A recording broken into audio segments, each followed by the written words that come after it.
Scene shift होता है village की तरफ, जहां हम एक एंटीलोप को देखते हैं जो कि एक डोर पर बड़ी देर से नॉक कर रहा होता है और वहीं से बैजर भी जा रहा होता है। फिर बैजर उसको देखता है और वो उससे पूछता है कि तुम बड़ी देर से यहाँ पे नॉक कर रहे हो, क्या कोई जरूरी बात है क्या? तो एंटीलोप उससे कहता है कि मैं फिशिंग पे जा रहा था और मेरा बोर फ्रेंड हमेशा नॉक करने पे आ जाता था, लेकिन आज पहली बार ऐसा हो रहा है कि मैं बड़ी देर से नॉक कर रहा हूँ और ये बाहर नहीं आ रहा है। फिलहाल मैं यहाँ से जा रहा हूँ, अगर ये दरवाजा खोलता है तुम इसको बोल देना कि मैं फिशिंग के लिए निकल चुका हूँ, और ये बोल के वो निकल जाता है। फिर हम कैट को देखते हैं जो एक सोफे पे बैठ के आराम कर रहा होता है और वो ये कहता है कि इस एनिमल का मीट बहुत ही डिलीशियस है। फिर सीन उसी एरिया में शिफ्ट होता है और वहाँ कुछ एनिमल किड्स खेल रहे होते हैं, जिनमें से एक पपी पीछे छूट जाता है। उसके फ्रेंड्स उसे ये कह के चिढ़ाते हैं कि लास्ट आने वाले को पनिशमेंट मिलेगी। फिर वो पपी भागते हुए थक जाता है और एक छोटे से ब्रिज पर रुक जाता है। वो कहता है कि सभी को पता है कि मैं ज्यादा देर तक नहीं दौड़ सकता हूँ, फिर भी ये लोग मेरे साथ ऐसा करते हैं। अचानक से उसे कोई वियर्ड आवाज आती है तो वो नीचे देखता है, जहाँ उसे किसी डेड एनिमल का सिर दिखाई देता है। फिर सीन शिफ्ट होता है एनिमल काउंसिल के ऑफिस में, जहाँ सब डिस्कशन कर रहे होते हैं कि अभी तक एनिमल काउंसिल के 8 लोगों को किसी ने मार दिया है और ये काम किसी एनिमल का नहीं हो सकता है, क्योंकि हम लोग अपनी ही रेस पर अटैक नहीं कर सकते। शायद ये किसी ह्यूमन जो कि एक प्रिजनर हो सकता है उसका काम लगता है, लेकिन ह्यूमन भी हम एनिमल को इतनी इजीली कैसे मार सकता है? वहाँ पे एक बेयर बैठा होता है जो कहता है कि इससे क्या ही फर्क पड़ता है, जो भी है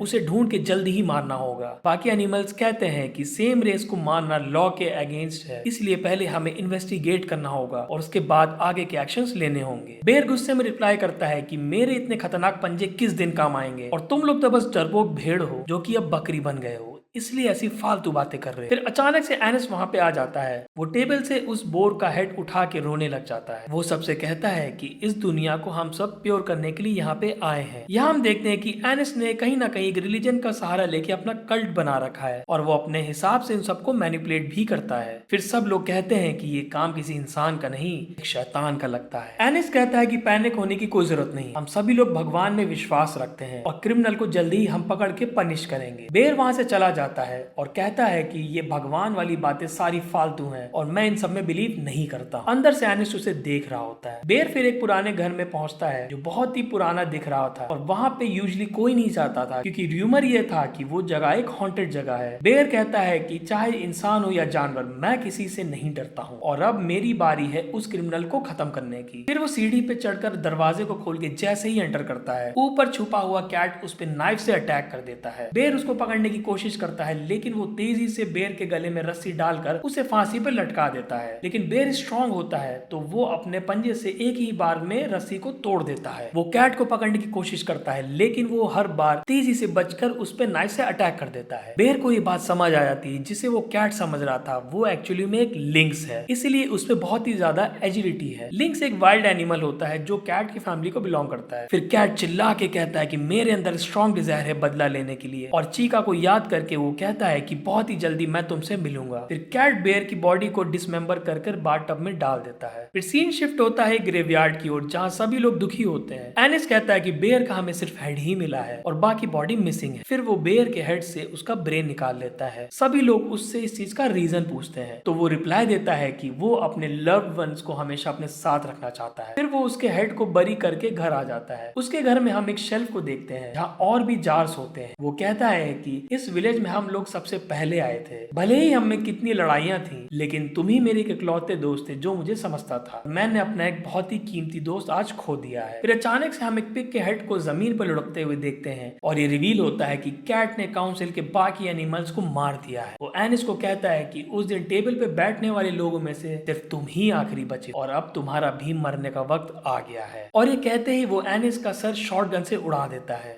और भी शॉट्स फायर करके उसके हेड को पूरी तरह से गायब कर देता है। और फिर अपनी बेटी चीका को याद करके कहता है कि अब उन दोनों के मिलने का समय आ चुका है। और वो शॉटगन से खुद को खत्म ही करने वाला होता है कि पीछे से हमें एनिस की आवाज सुनाई देती है। वो ये रिवील करता है कि जिसे तुमने अभी मारा वो बस एक डेड बॉडी थी जिसको उसने प्रिपेयर किया था, और उसे ये भी पता चल गया था कि कैट और कोई नहीं बल्कि फादर का रीइंकार्नेशन है जिसकी सारी मेमोरीज वापस आ गई हैं। और उसके बाद सबसे बड़ा ट्विस्ट ये रिवील होता है कि चीका जिंदा होती है और वो एनिस के कब्जे में होती है। फादर के खुशी के आंसू निकल आते हैं। वो ये कहता है कि पता नहीं कितने साल गुजर गए और तुम कितनी बड़ी हो गई हो। और वो अपनी बेटी की तरफ आगे बढ़ के कहता है कि वो उसका फादर है, लेकिन चिका उसे पहचानने से मना कर देती है और वो एनिस के पास चली जाती है। एनिस कहता है कि तुम्हारी बेटी अब उसकी पेट बन चुकी है, तुम्हें मारने के बाद हमें बहुत ही क्यूट लगी तो हमने इसे रख लिया, लेकिन ये रीयूनियन बड़ा ही अनएक्सपेक्टेड था। फादर को तो बिल्कुल यकीन ही नहीं हो रहा होता है। वो अपनी बेटी को फिर से अपने बारे में बताने की पूरी कोशिश करता है, लेकिन बेटी अब एनिस को ही अपना गार्जियन मानती है। फादर को अब विलेज में आने पे रिग्रेट हो रहा होता है। वो ये कहता है कि तुम जिंदा हो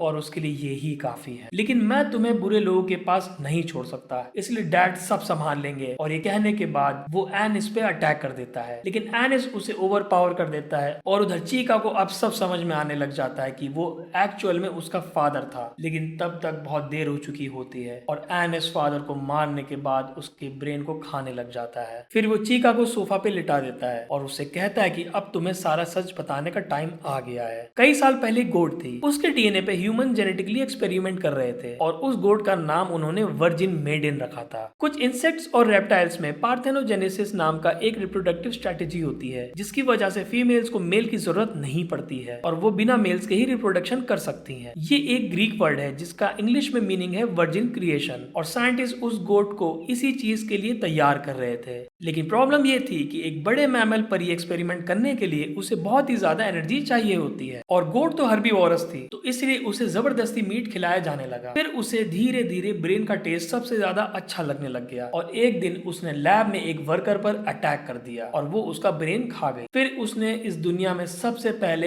एनिमल ह्यूमन हाइब्रिड को जन्म दिया, और इन हाइब्रिड्स को अपनी बॉडी मेंटेन करने के लिए ह्यूमन फ्लैश खाना पड़ता था। लेकिन तुम ये सोच रही होगी कि तुम्हारे फादर तो एक हाइब्रिड थे, तो मैंने उसे क्यों खा लिया। फिलहाल मैं इस बात को पब्लिक नहीं कर सकता, लेकिन ह्यूमन मीट से 100 टाइम्स बेटर एक हाइब्रिड का मीट होता है। भले ही मेरा खुद का ही सगा भाई क्यों ना हो, मैं उसे भी खाने से पीछे नहीं हटूंगा। फिर सीन शिफ्ट होता है एक ग्राउंड में, जहाँ एनिस चीका को सबके सामने स्टेज पे ले आता है और जितने भी मर्डर्स हुए होते हैं वो उन सभी का ब्लेम चीका पे डाल देता है और कहता है कि मैं भगवान का बेटा हूँ और इस ह्यूमन का सैक्रिफाइस करना मेरी जिम्मेदारी। फिर वो चीका को एक अंडरग्राउंड प्लेस में ले जाता है। वो कहता है कि जिन हाइब्रिड्स की पुरानी मेमोरीज वापस आ जाती है उनका मीट सबसे ज्यादा अच्छा होता है, और तुम्हारे फादर की वजह से तुम्हारे ब्लड लाइन में ये चीज आ चुकी है, इसलिए अब तुम्हारा मरना जरूरी है। और दोस्तों पर्सनली मेरे लिए इस पार्ट का सबसे डिस्टर्बिंग पैनल आने वाला है, और फाइनली हम वर्जिन मेडेन को देखते हैं जिसकी बॉडी पूरी तरह से ट्रांसफॉर्म हो चुकी होती है और उसके आसपास कई स्केलेटन्स पड़े होते हैं। फिर एनिस सारी बात वर्जिन मेडेन को बताता है, जिसके बाद वो चीका को एक ही बार में पूरा खा जाती है क्योंकि वो ऑलरेडी प्रेग्नेंट होती है। कुछ टाइम बाद वर्जिन मेडेन एक हाइब्रिड को जन्म देती है। एनिस उसे उठा के कहता है कि अभी भले ही तुम्हारी सारी मेमोरीज वापस नहीं आई है, लेकिन कुछ टाइम में जब तुम मैच्योर हो जाओगी तुम्हारा मीट डिलीशियस हो जाएगा। फिलहाल अभी सेलिब्रेशन का टाइम है, तो मैंने अभी ह्यूमन मीट से केक बनाया है, और इसके बाद वो ऊपर चला जाता है। सडनली ऊपर से किसी के चलने की आवाज आती है। यहाँ पे हम एक शॉकिंग सीन देखते हैं। एक सोल्जर एनिस की गर्दन लेके नीचे बेसमेंट में आता है और वो रेडियो पे कहता है कि नीचे सिर्फ एक बच्चा है और बाहर जितने भी ब्रीडिंग करने वाले एनिमल्स हैं उनको खोज के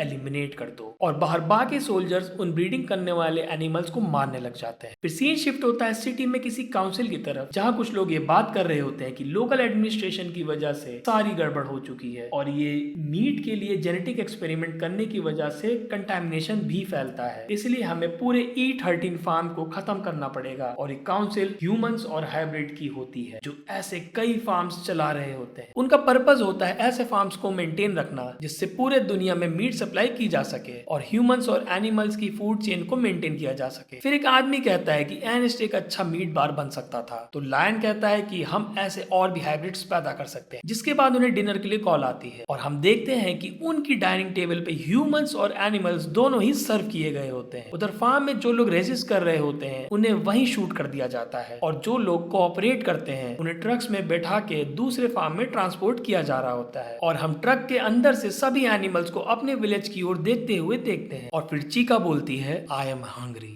दोस्तों यहाँ पे पहला वॉल्यूम अब खत्म हो चुका है और दूसरा वॉल्यूम अभी पूरा नहीं हुआ है, तो मैं पूरी कोशिश करूंगा कि जब दूसरा वॉल्यूम खत्म हो तो मैं उसे भी कवर करूं। और अगर आपको ये वीडियो अच्छा लगा हो तो इसे प्लीज शेयर करना, और अगर आप चाहते हो मैं ऐसे ही अनटच्ड अंडररेटेड कंटेंट लेके आऊं तो मुझे सब्सक्राइब करो। Thank you.